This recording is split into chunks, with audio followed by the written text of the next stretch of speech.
नमस्कार दोस्तों, BA maths classes में आपका स्वागत है। आज हम आरआरबी एनटीपीसी 2016 में जो स्टेज 1 का एग्ज़ाम हुआ था उसके प्रत्येक शिफ्ट में जो भी मैथ के प्रश्न आए हैं वो सभी सॉल्व करेंगे।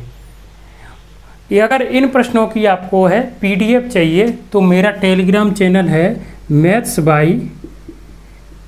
बाई बीएम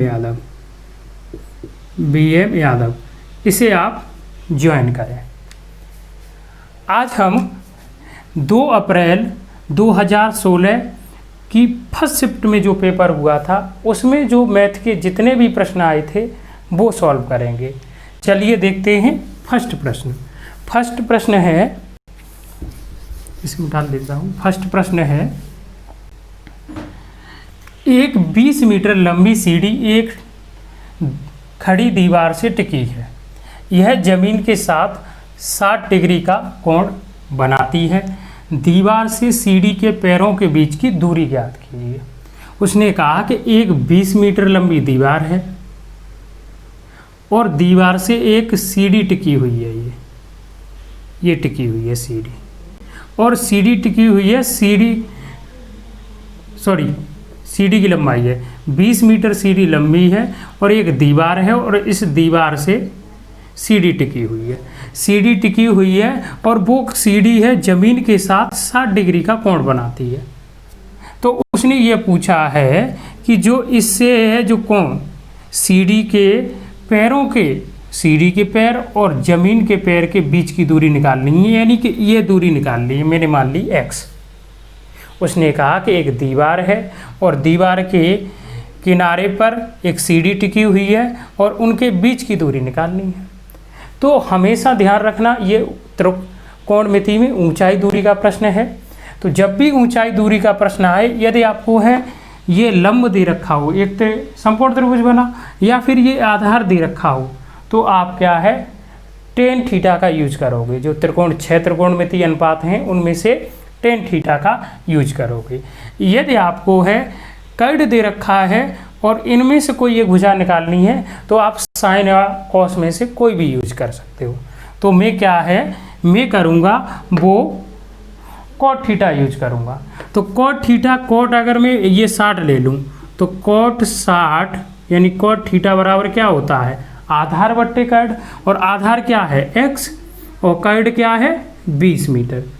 अगर हम इसकी वैल्यू रख दें तो कॉट 60 की वैल्यू कितनी होती है, 1/2 होती है, और x/20 ये कितने बार इसे डिवाइड कर देगा 10। तो अब आप ये बताना x की वैल्यू कितनी निकल के आ गई, 10 मीटर निकल के आ गई। x की जो वैल्यू निकल के आई वो कितनी निकल के आई, 10 मीटर। तो बहुत ही सिंपल और आसान प्रश्न था। अगर ये प्रश्न आप करते हो, मैं प्रत्येक आपका ये आज फर्स्ट जो 2 तारीख को शिफ्ट में जितने भी प्रश्न आए हैं मैथ के वो करा रहा हूँ। ऐसे ही शिफ्ट वाइज अब लगातार वीडियो आएंगी। तो अगर आपको है मेरी वीडियो अच्छी लगती हैं तो चैनल को सब्सक्राइब करें और ज़्यादा से ज़्यादा अपने दोस्तों में शेयर करें। चलिए, ये प्रश्न आपको समझ में आ गया होगा। अगला प्रश्न देखते हैं, यानी कि ये दूरी का ऑप्शन क्या सही हो जाएगा, ऑप्शन आपका ए सही होगा। चलिए सेकंड प्रश्न देखते हैं। सेकंड प्रश्न है, यदि 3 संख्याएं 4:5:7 के अनुपात में हैं और उनका योग 320 है, इनमें से सबसे छोटी तथा सबसे बड़ी संख्या का योगफल है। तो उसने कह दिया कि हमारे पास जो संख्याएं हैं वो 4:5 और 7 के अनुपात में है और इन तीनों का योग कितना दे रखा है, 320। अगर हम देखेंगे तो हमारे अकॉर्डिंग इन सभी का जो योग हो जाएगा वो कितना हो जाएगा, 16, और 16 के बराबर हम 16 इकाई के बराबर 320 रख सकते हैं। सीधा सीधा है, दिख रहा है कि रेशियो है, रेशियो में भी जोड़ दो। ये काल्पनिक वैल्यू है, हम रियल वैल्यू निकालेंगे। 16 दूनी कितना हो जाएगा, 32। तो एक इकाई की वैल्यू 20 आ गई। और उसने ये कहा है तो आपको सबसे छोटी संख्या क्या है, 4, और सबसे बड़ी संख्या क्या है, 7 का योगफल बताना है। तो इन दोनों का योगफल कितना हो गया, 11। और एक इकाई की वैल्यू, रियल वैल्यू क्या है, 20। तो 20 का इसमें गुणा कर देंगे तो 11 दूनी 22। यानी कि 220 निकल के आ जाएगा। तो सबसे बड़ी और सबसे छोटी संख्या का योगफल क्या होगा? 220 आ जाएगा। बहुत ही सिंपल और मीडियम लेवल के प्रश्न आते हैं। यदि ये सारे जो भी जितने 1 महीने तक एग्जाम चला था 2016 में स्टेज 1 का, अगर वो सारे प्रश्न भी ही आप कर लेते हो, तब भी आप ये जो दिसंबर में प्रस्तावित डेट है वो एग्जाम CBT 1 आसानी से निकाल जाओगे। चलिए अगला 3rd नंबर प्रश्न देखते हैं। अगला प्रश्न है, एक समकोण त्रिभुज का क्षेत्रफल, ये 3rd नंबर प्रश्न है। ये 3rd नंबर, एक समकोण त्रिभुज का क्षेत्रफल 30 वर्ग मीटर है। यदि उसकी ऊंचाई आधार से 7 मीटर अधिक है तो उसका आधार ज्ञात कीजिए। उसने ये कहा है कि एक समकोण त्रिभुज है और समकोण त्रिभुज की जो ऊंचाई है वो आधार से कितनी? 7 मीटर अधिक है। तो मैंने आधार है जो बेस है वो बेस मैंने मान लिया कि x मीटर है। ये मेंसुरेशन का प्रश्न है और समकोण त्रिभुज का प्रश्न है। मैंने x मान लिया बेस, तो ऊंचाई कितनी हो जाएगी? 7 मीटर अधिक x + 7 ही तो हो जाएगी कि नहीं? इतनी मीटर हो जाएगी। अब हमें क्या दे रखा है? क्षेत्रफल। तो जब भी मेंसुरेशन का प्रश्न आए, और मेंसुरेशन के प्रश्न का सबसे आसान करने का तरीका है कि जो भी वैल्यू दे रखी है उसी के फॉर्मूले के बराबर रख दो। तो हमें वैल्यू जो दे रखी है वो उसका त्रिभुज का क्षेत्रफल दे रखा है, और त्रिभुज के क्षेत्रफल का जो फॉर्मूला होता है वो क्या होता है? आधार गुणा ऊंचाई। यदि आधार और ऊंचाई दे रखा है, त्रिभुज के क्षेत्रफल का जो फॉर्मूला होता है वो आधार गुणा ऊंचाई, और वो दे रखा है 30 वर्ग मीटर। यही तो दे रखा है। अब क्या है कि हम इसमें रख लेंगे, तो आधार कितना है? वो x दे रखा है, और ऊंचाई कितनी है? x + 7 = 30। फिर हम क्या करेंगे? ये x × x + 7 और 2 को उधर ले जाएंगे, क्रॉस मल्टीप्लाई करेंगे तो हर में है, ये अंश में गुणा हो जाएगा। 30 दूनी 60, इतना निकल के आ गया। हमने क्या किया कि उसने कहा कि एक समकोण त्रिभुज है और उसका जो क्षेत्रफल है वो 30 वर्ग मीटर है, और ऊंचाई है वो आधार से 7 मीटर अधिक है। ऊंचाई 7 मीटर अधिक है तो हमने क्या? x वो आधार है वो x मान लिया। ऊंचाई क्या हो जाएगी? x + 7। ऊंचाई कितनी हो जाएगी? x + 7। फिर हमने क्या किया कि जो क्षेत्रफल दे रखा था त्रिभुज का, हमने उसकी फॉर्मूले के बराबर रख दिया, और इधर आधार ऊंचाई रख दी है। अगर मैं इसमें अंदर गुणा करूंगा तो ये द्विघात समीकरण बन जाएगा। द्विघात समीकरण बन जाएगा तो उसने पूछा क्या है? त्रिभुज का आधार। तो जब भी आपको है मेंसुरेशन का प्रश्न सॉल्व करो या किसी अन्य चैप्टर का सॉल्व करो, और उसमें आपको पता चल जाए कि इसमें द्विघात समीकरण बनेगा, तो आप जो वैल्यू पूछिए उसे ही x मानो। तो इसने यहाँ पर प्रश्न में आधार पूछा है और मैंने भी आधार x माना है। तो अब मैं कह सकता हूँ कि इन चारों ऑप्शन में जो वैल्यू इसमें x की जगह रखने पर और 60 आ जाएगा वही वैल्यू यानी आधार है। यानी इसे सेट, जो ये सर्वसम क्या है, इसे सेटिस्फाई कर देगी, वही वैल्यू होगी। तो पहला ही ऑप्शन लेते हैं 5। अगर यहाँ 5 रखते हैं और यहाँ 5 रखेंगे, 7 और 5 12, और 12 × 5 = 60। इसका मतलब x की वैल्यू क्या निकल के आ गई? 5 निकल के आ गई। और आधार आपको निकालना है तो ये बताना आधार x ही है, तो कितना निकल के आ जाएगा? x मीटर निकल के आ जाएगा। तो ऑप्शन क्या सही होगा? आपका फर्स्ट ऑप्शन सही होगा। तो समझ में आया होगा अच्छे से। चलिए अगला प्रश्न लेते हैं, 4 नंबर प्रश्न। अगला प्रश्न है, अर्धवार्षिक रूप से चक्रवृद्धि ब्याज से 80,000 रुपये के 2 वर्ष बाद 20% वार्षिक ब्याज की दर से कितने रुपए हो जाएंगे? तो अब ये दर कितनी है हमारी? है 20%। तो 20% का फ्रैक्शन बनाएंगे तो कितना हो जाएगा? 1/5। तो ये याद रखना कि जब भी या तो चक्रवृद्धि ब्याज का CI का प्रश्न हो या SI का प्रश्न हो, जब भी हम दर % का फ्रैक्शन बनाते हैं तो हर में मूलधन होता है, अंश में ब्याज होता है, वो भी 1 वर्ष का। तो अब हमें मूलधन दे रखा है, हमें क्या निकालना है? हमें निकालना है मिश्रधन। हमें मिश्रधन निकालना है। तो 1 वर्ष में आपका है 5 रुपये पर 1 रुपया ब्याज मिल जाता है, तो ये रेशियो हो जाएगा 1 वर्ष में। दूसरे वर्ष भी इसी दर से ब्याज मिलेगा तो 5 से 6 हो जाएगा। हम ये गुणा कर देंगे, ये 25 हो जाएगा और ये कितना हो जाएगा? 36। ठीक है, यानी कि 25 रुपये थे और 2 वर्ष बाद ये मिश्र धन कितना हो गया 36। और हमें मूलधन दे रखा है, हमारे अकॉर्डिंग मूलधन 25 रुपये है और प्रश्न में कितना है 80,000। तो अगर इसे हम डिवाइड करेंगे तो एक इकाई की वैल्यू हो जाएगी 25 तिया 75 और 25 दूनी 50, यानी कि 3200 रुपये।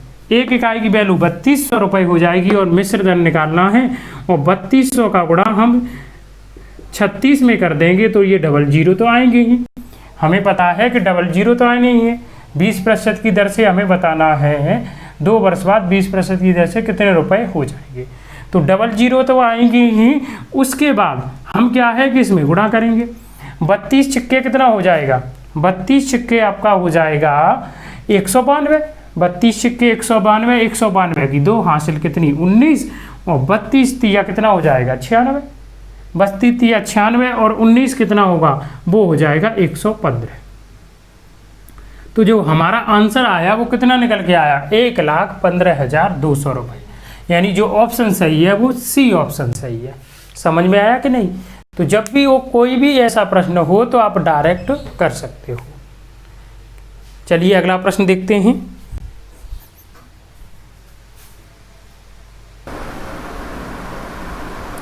प्रश्न है, एक निश्चित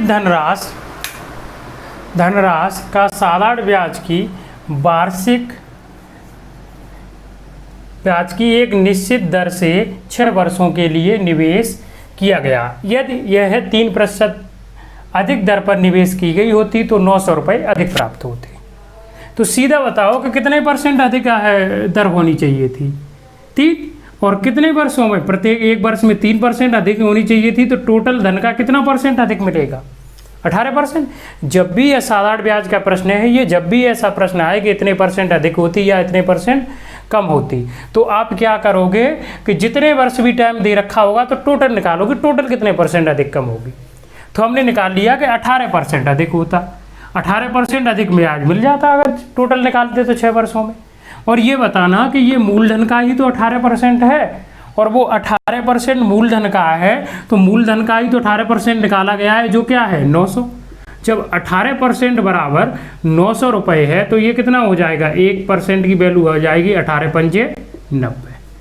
1% की वैल्यू 50 रुपये हो जाएगी। मूलधन पूछा है 100% होता है तो 100 का 50 में गुणा करेंगे तो कितना आ जाएगा 5000, यानी जो मूलधन होगा वो 5000 रुपये होगा। मूलधन कितना होगा 5000। तो एक सिंपल प्रश्न था। जब भी अधिक कम वाला प्रश्न आए तो आपको क्या करना है कि टोटल अधिक % कितनी टोटल ब्याज मिली या टोटल कम ब्याज कितनी मिली। चलिए अगला प्रश्न देखते हैं। अगला प्रश्न है 25, 23, 26, 29, 31, 39 और 11 की मध्यका ज्ञात कीजिए। मीडियन बतानी है। तो जब भी मध्यका हमें निकालना है, मतलब बीच वाला पद, तो पहले तो इसे आरोही क्रम में लिखेंगे। आरोही का मतलब क्या है कि असेंडिंग ऑर्डर, मतलब छोटी संख्या फिर उससे बड़ी फिर उससे बड़ी। तो इसमें देखेंगे सबसे छोटी संख्या क्या है 11, फिर उससे बड़ी संख्या क्या है, उससे बड़ी संख्या है 23, फिर 23 से बड़ी संख्या क्या है 25, और 25 से बड़ी संख्या 26 है, और 26 से संख्या बड़ी है 29, और 29 से बड़ी संख्या है 31, और 31 से बड़ी संख्या है 39। ये मैंने लिख लिया। फिर हम गिनेंगे कि पदों में मध्यका के 2 फॉर्मूले होते हैं। एक तो अगर जब हमें जो पदों की संख्या है यानी नंबरों की संख्या है ऑड दे दे, और एक जब हमें ये पदों की जो नंबरों की संख्या है वो इवन दे दे। तो हमें देखेंगे कि ये पद हैं जो कितने हैं, ऑड हैं, 7 हैं। तो ऑड हैंगे, ऑड अगर पदों की संख्या है तो मीडियम का जो फॉर्मूला होता है वो ये होता है, माध्यिका बराबर n+1/2 पद का मान, पद का मान ये होता है n+1/2 पद का मान। तो n कितना है 7 प्लस आपका है 1/2, ये 8 हो जाएगा, तो ये 4 बार कट जाएगा, बराबर 4, तो ये 4वें पद का मान हो जाएगा, 4वें पद का मान। यानी चौथा पद आपका कौन सा है 1, 2, 3, 4, यानी चौथा पद आपका 26 है। तो मध्यका जो निकल के आ जाएगी वो 26 निकल के आ जाएगी। बहुत ही सिंपल प्रश्न है। जब भी ऐसा प्रश्न आए तो पहले नंबर को आरोही क्रम में तो आपको लगाना ही है। फिर अगर ये जो n है वो अगर ऑड है तो ये वाला फॉर्मूला लगेगा, और अगर इवन है तो दूसरा फॉर्मूला लगेगा। और दूसरा फॉर्मूला क्या है, n/2 प्लस n/2 प्लस 1/, पद का मान। ठीक है, समझ में आया होगा। चलिए अगला प्रश्न लेते हैं। प्रश्न नंबर 7 है, एक व्यक्ति अपने पुत्र से 26 वर्ष बड़ा है। 3 वर्ष बाद उसकी आयु अपने पुत्र की आयु की 3 गुनी हो जाएगी। पिता की वर्तमान आय ज्ञात कीजिए। सिंपल प्रश्न है। एक है पिता, वो अपने पुत्र से कितना है, 3 गुना बड़ा है। तो हम क्या मान लेंगे कि पुत्र की इनकम के वो एज कितनी है, 1। हम मान लेंगे पुत्र की जो एज है 1 इकाई है, तो 1 का 3 गुना कितना हो जाएगा, 3। इसका मतलब पिता कितना है, पिता की उम्र क्या है, 3 इकाई है। अब उसने ये कहा है, और ये दोनों 26 वर्ष है, वो दोनों की उम्रों का अंतर ही तो है। 26 वर्ष दोनों वर्षों व्यक्तियों की उम्र का अंतर है, उसके पिता पुत्र की उम्र का अंतर है। और एक बात आप याद रखना कि जब 2 व्यक्ति हैं, 2 व्यक्तियों की उम्र का अंतर हमेशा समान रहता है, चाहे बैक ले जाओ चाहे बाद में पूछो। जैसे मैंने कहा कि एक व्यक्ति 10 वर्ष का है, एक 12 वर्ष का है, यानी कि एक लड़का 10 वर्ष का है, एक 12 वर्ष का है। दोनों की उम्र का अंतर कितना है, 2। अगर मैं 5 साल बाद कहूँ तो 5 साल बाद ये 15 वर्ष का हो जाएगा और ये 17 वर्ष का हो जाएगा। तो बताना अब भी तो यही 2 वर्ष है अंतर। अगर मैं इसे पीछे ले जाऊँ, कहूँ 3 साल पहले, इन दोनों की उम्र का अंतर कितना होगा, 3 साल ले जाऊँगा तो ये 7 का हो जाएगा, ये 9 वर्ष का हो जाएगा। तो अब भी तो कितना आया, 2। तो ऐसे ही ये है कि हमें दोनों की उम्रों का क्या मिल गया, हमें दोनों की उम्रों का हमें अनुपात मिल गया। और ये वो भी कितने, 3 वर्ष बाद, 3 वर्ष बाद के उम्र का अनुपात मिल गया। अब ये बताना 3 वर्ष बाद हमारे अकॉर्डिंग कितनी डिफरेंस है उनका, 2। लेकिन 2 डिफरेंस है। अब दोनों, एक पिता है वो पुत्र से कितना है, 26 वर्ष बड़ा है। इसका मतलब ये है 3 वर्ष बाद भी तो 26 ही डिफरेंस रहेगा। तो हम कह सकते हैं कि 2 इकाई बराबर कितना है, 26 वर्ष। 2 इकाई बराबर 26 वर्ष रख देंगे। 1 इकाई की वैल्यू कितनी आ जाएगी, 3 वर्ष। 1 इकाई की वैल्यू 3 वर्ष आ जाएगी। तो किसकी उम्र पूछी है, पिता की वर्तमान उम्र पूछी है। तो पिता की 3 वर्ष बाद की उम्र निकालेंगे। तो 13 का गुणा इसमें 3 में करोगे, 13 तिया 39 वर्ष, यानी 3 वर्ष बाद पिता 39 वर्ष का होगा। तो ये बताना वर्तमान में कितना होगा, 3 घटा देंगे। वर्तमान में कितना होगा, 3 घटा देंगे तो कितना हो जाएगा, 36 वर्ष का होगा, क्योंकि मुझे तो वर्तमान बताना है और ये 3 वर्ष बाद का है। तो हमारा ऑप्शन जो सही होगा वो बी ऑप्शन सही होगा। समझ में आया होगा। चलिए अगला प्रश्न लेते हैं, प्रश्न नंबर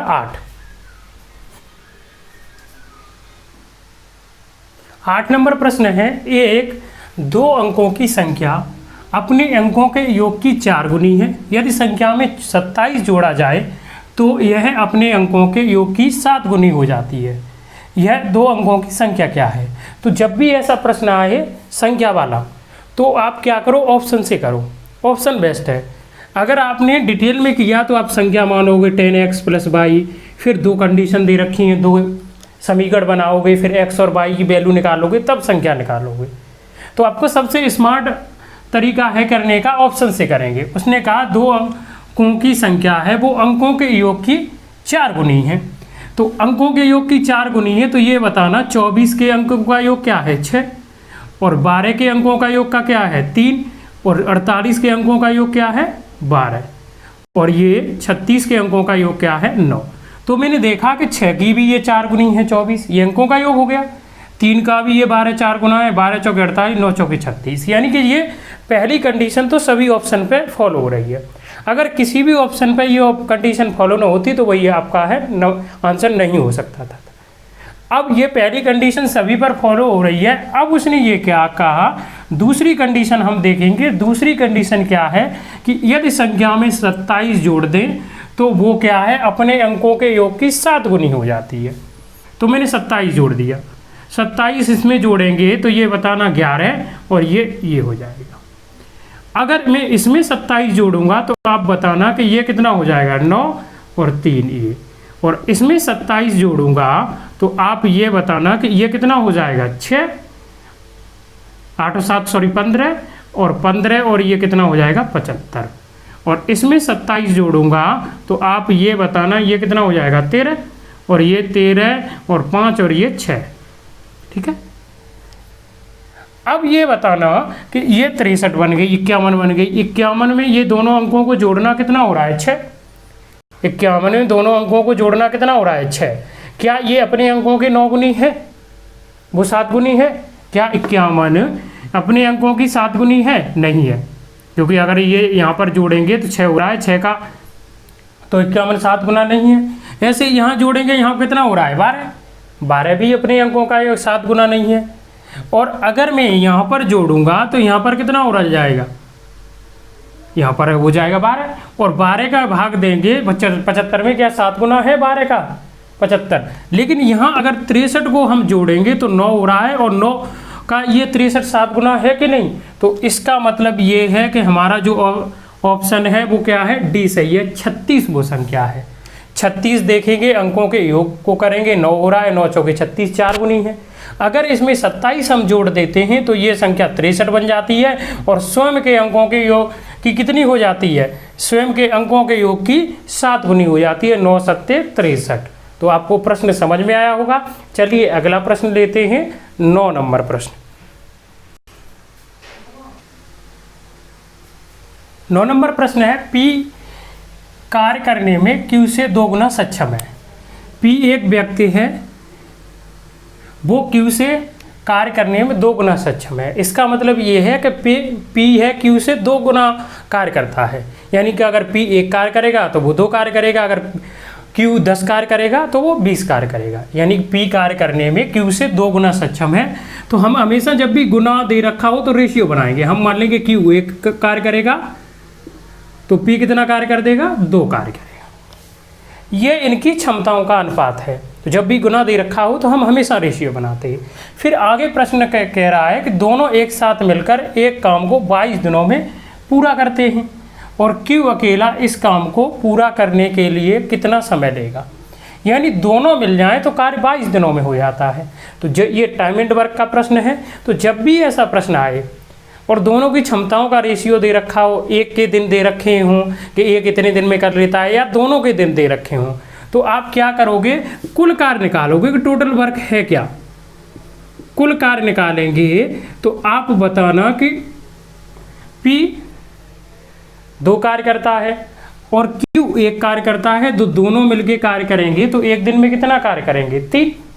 और ये 22 दिन में कार्य समाप्त कर देते हैं, तो एक दिन में 3 कार्य करेंगे, तो 22 दिन में कार्य कितना हो जाएगा, 66। यानी कि इसका मतलब एक दिन में 3 कार्य करेंगे तो 22 दिन में 66 कार्य करेंगे। ये कुल कार्य निकल के आ गया। अब हमें बताना है कि अगर Q अकेला इस कार्य को कितने दिन में करेगा। Q अकेला किस कार्य को कितने दिन में करेगा, 66 कार्य है, और Q की क्षमता क्या है, एक दिन में 1 कार्य करता है, तो भाग दे देंगे। तो Q अकेला है इस कार्य को है 66 दिन में करेगा। तो ये बात आपको समझ में आ गई होगी, और बहुत ही सिंपल प्रश्न है। चलिए अगला प्रश्न लें, प्रश्न नंबर 10।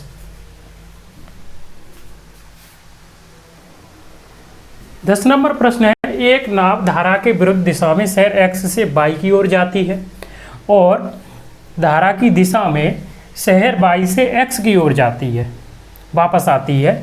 यदि स्थिर पानी नाव की गति 40 किलोमीटर प्रति घंटा तथा धारा की गति 10 किलोमीटर प्रति घंटा है, तो पूरी यात्रा में नाव की औसत गति ज्ञात कीजिए। ये आपका समय और दूरी का प्रश्न है। औसत गति वाला बहुत ज़्यादा प्रश्न आता है प्रत्येक परीक्षा में। ये तो NTPC की है, रेलवे तो प्रत्येक आपका है परीक्षा में पूछता ही है। SSC की परीक्षा में भी औसत गति का बहुत प्रश्न आता है।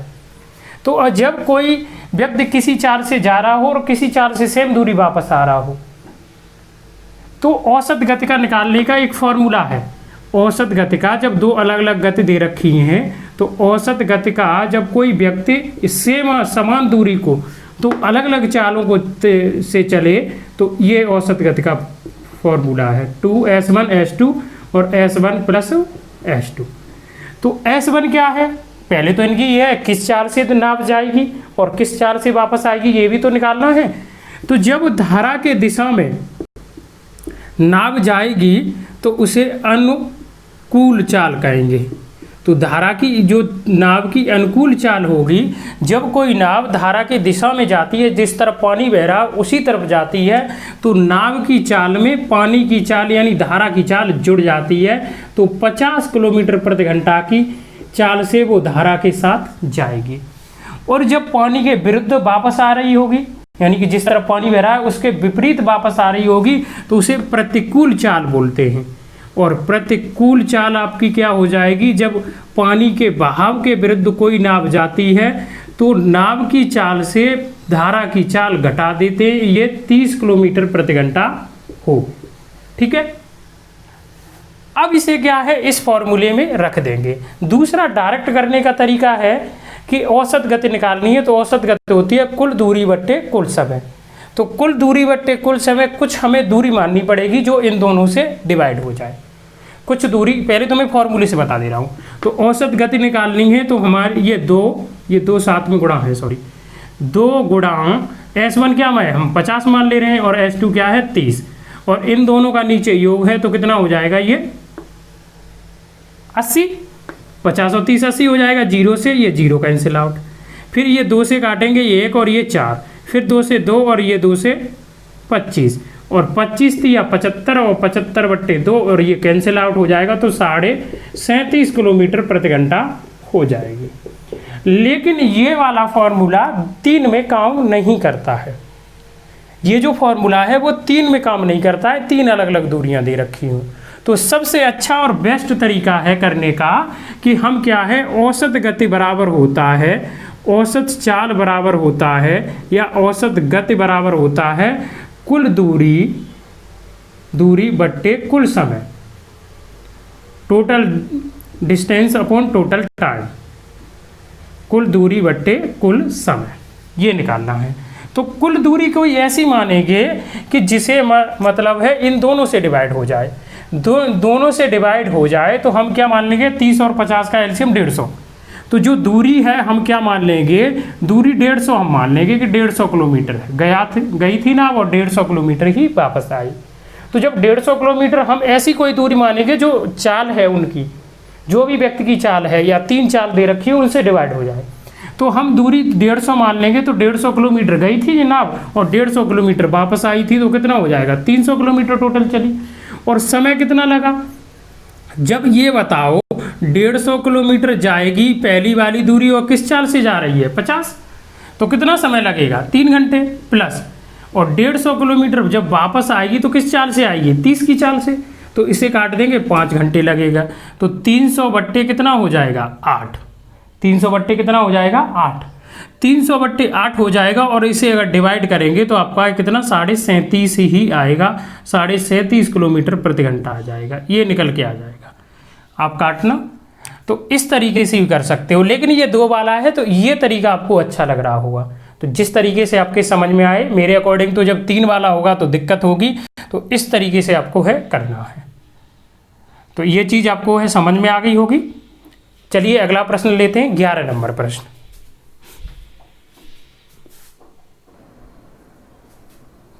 11 नंबर प्रश्न है, P पहले घंटे में 50 किलोमीटर प्रति घंटा की गति से चलता है और अगले 2 घंटों में 70 किलोमीटर प्रति घंटा की गति से चलता है, P की औसत गति कितनी है।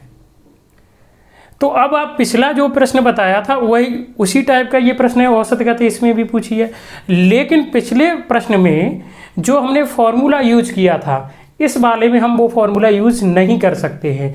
इसमें हमें डायरेक्ट यही औसत गति वाला फॉर्मूला यूज करना पड़ेगा। औसत गति बराबर कुल दूरी अपॉन कुल समय, ये वाला फॉर्मूला यूज करना पड़ेगा, कुल दूरी अपॉन कुल समय। तो पहले कुल दूरी निकालेंगे कि दूरी है कितनी, तो दूरी हम निकालेंगे तो दूरी बराबर क्या होता है, चाल गुणा समय। तो पहले घंटे में यानी पहले 1 घंटे में वो किस चाल से चला है, 50 किलोमीटर प्रति घंटा से, तो दूरी बराबर क्या होता है, चाल गुणा समय। हमने गुणा कर लिया, कितना निकल के आ गया, 50 किलोमीटर, यानी कि पहले घंटे में वो कुल 50 किलोमीटर चला।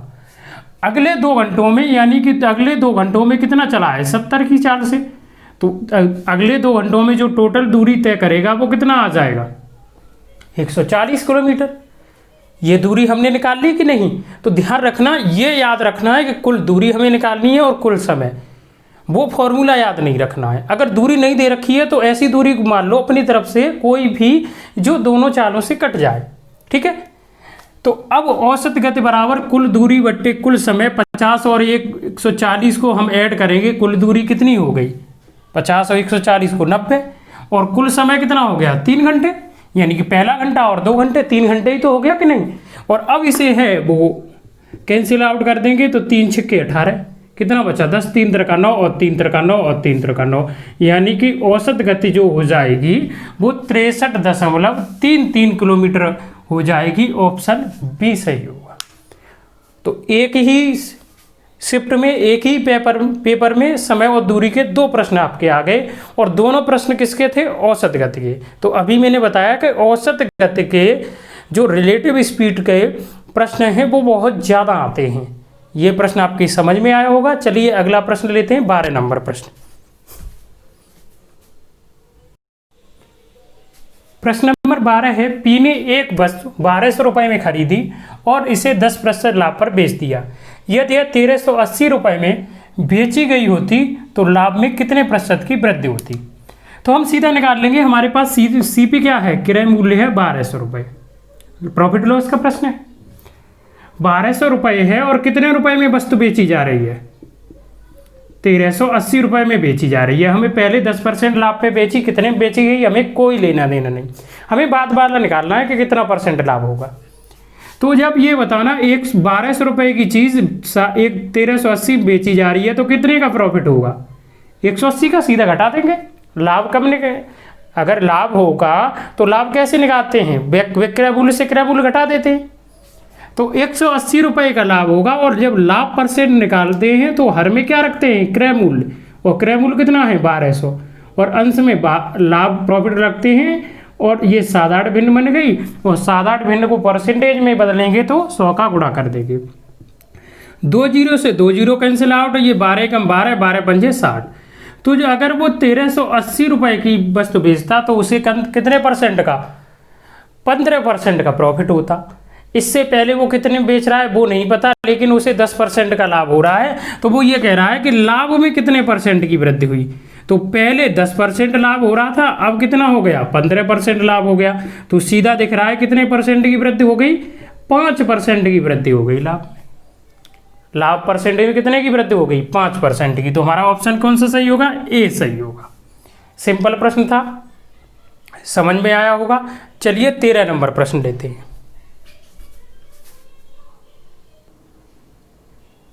प्रश्न नंबर 13 है, 2 संख्याओं का एचसीएफ तथा एलसीएम क्रम से 7 और 252 है।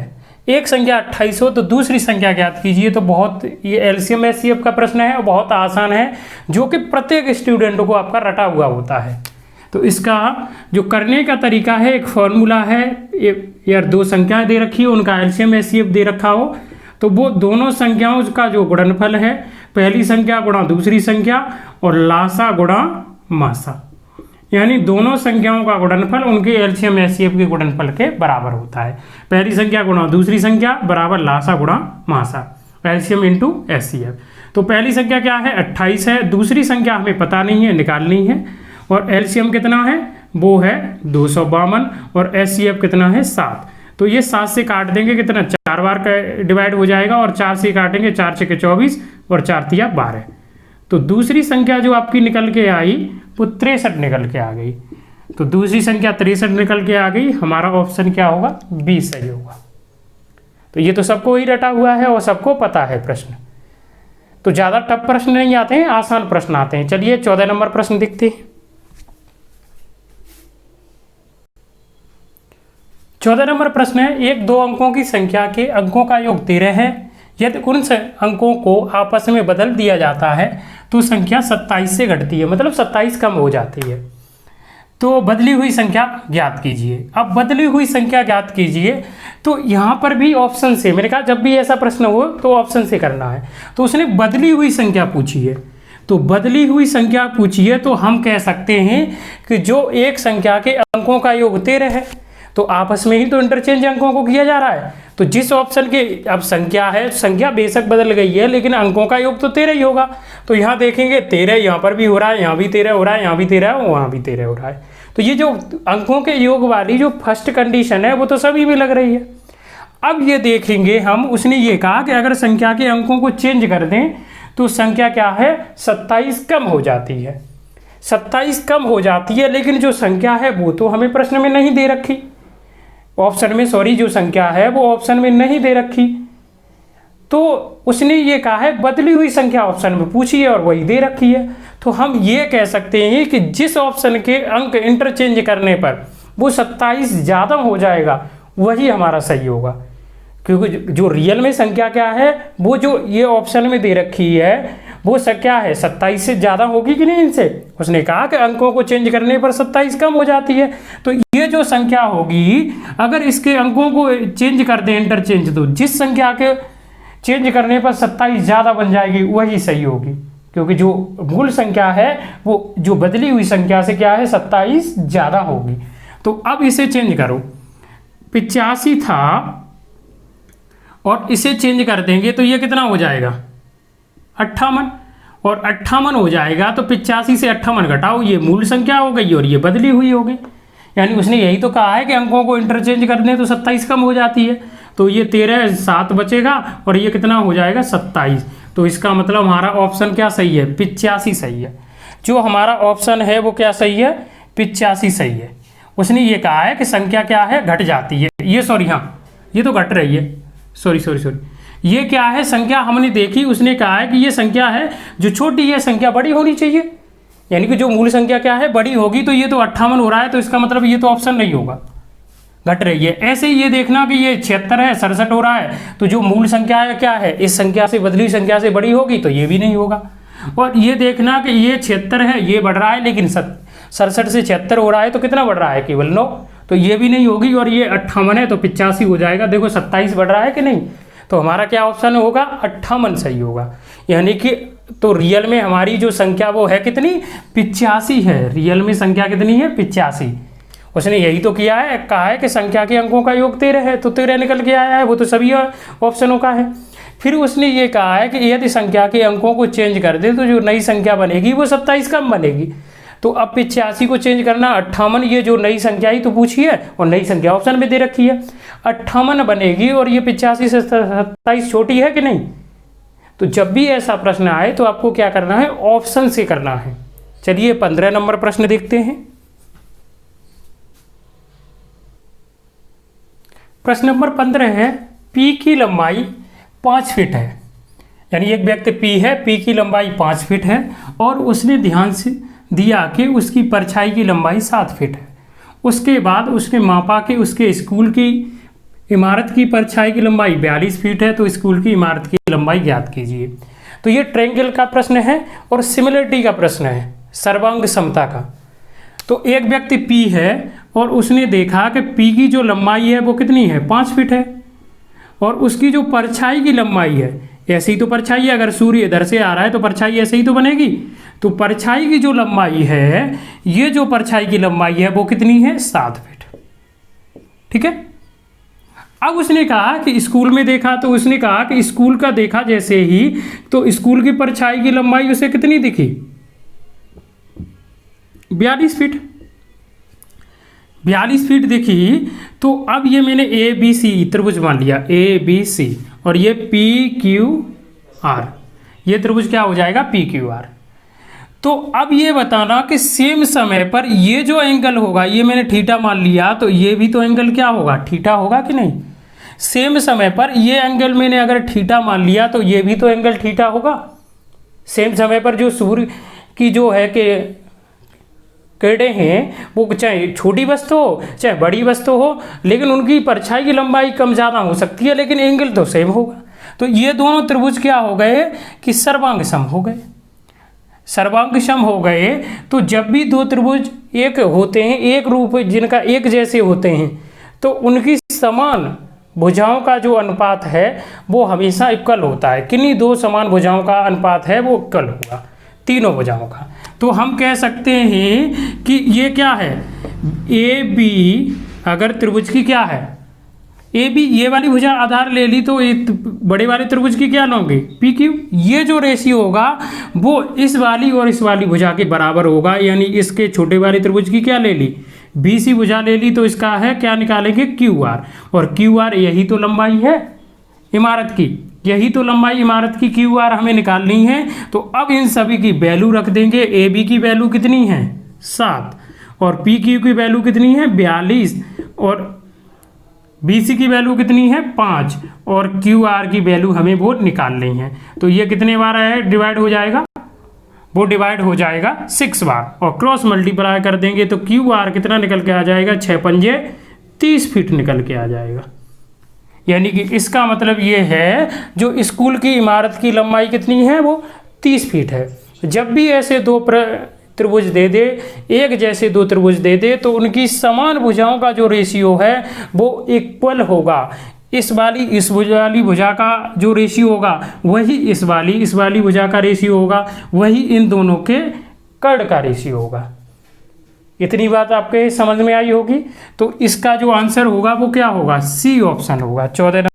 15 नंबर प्रश्न का जो आंसर होगा, यानी इमारत की लंबाई कितनी हो जाएगी, वो इमारत की लंबाई 30 फुट हो जाएगी।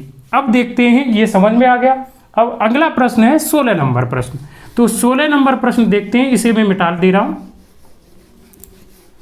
16 नंबर जो प्रश्न है वो ये कह रहा है कि एक दुकानदार ने एक वस्तु को अंकित मूल्य 160 रुपये रख दिया। यदि 10% की छूट देने के बाद भी उसे क्रय मूल्य पर 20% का लाभ मिलता हो तो वस्तु का क्रय मूल्य ज्ञात कीजिए। जब भी किसी वस्तु पर प्रॉफिट और लॉस का प्रश्न है, प्रॉफिट लॉस और छूट का यानी मिक्स प्रश्न है। जब भी किसी वस्तु को छूट देके बेचा जाए और छूट परसेंट आपको दे रखी हो और प्रॉफिट परसेंट दे रखा हो और क्रय मूल्य या अंकित मूल्य में कोई मूल्य दे रखा हो, दूसरा पूछे, तो हमेशा आपको है ये फॉर्मूला याद रखना, और ये फॉर्मूला बहुत आपके काम में आएगा। CP/MP बराबर 100 माइनस छूट प्रतिशत, यानी D का मतलब डिस्काउंट छूट प्रतिशत, और 100 प्लस प्रॉफिट परसेंट, P का मतलब प्रॉफिट। ये फॉर्मूला आपको याद रखना है। वैसे तो निकालेंगे तो बहुत लंबा हो जाएगा। CP आपको निकालना है और हमें दे क्या रखा है, अंकित मूल्य दे रखा है MP, और 100 माइनस छूट कितनी है 10% छूट देके, तो यहाँ 10 आप रखोगे तो कितना बचेगा 90, और यहाँ प्रॉफिट कितना हो रहा है 20% का है, तो यहाँ 20 रखोगे तो कितना हो जाएगा 120। अब 120 हो जाएगा तो हम जीरो से अगर हम देखें तो जीरो से ये जीरो कैंसिल हो जाएगी, और ये 4 से कट जाएगा 4 बार, और 4 से कट जाएगा ये 3 बार, ये डिवाइड हो जाएगा। फिर 3 से इसे करेंगे तो कितना हो जाएगा 30। तो CP बराबर क्रॉस मल्टीप्लाई कर देंगे 4 तिया 12, 120 रुपये निकल के आ जाएगा। यानी कि जो वस्तु का क्रय मूल्य होगा वो कितना होगा 120 रुपये होगा। तो काफ़ी सिंपल प्रश्न है। चलिए अगला प्रश्न देखते हैं 17 नंबर प्रश्न।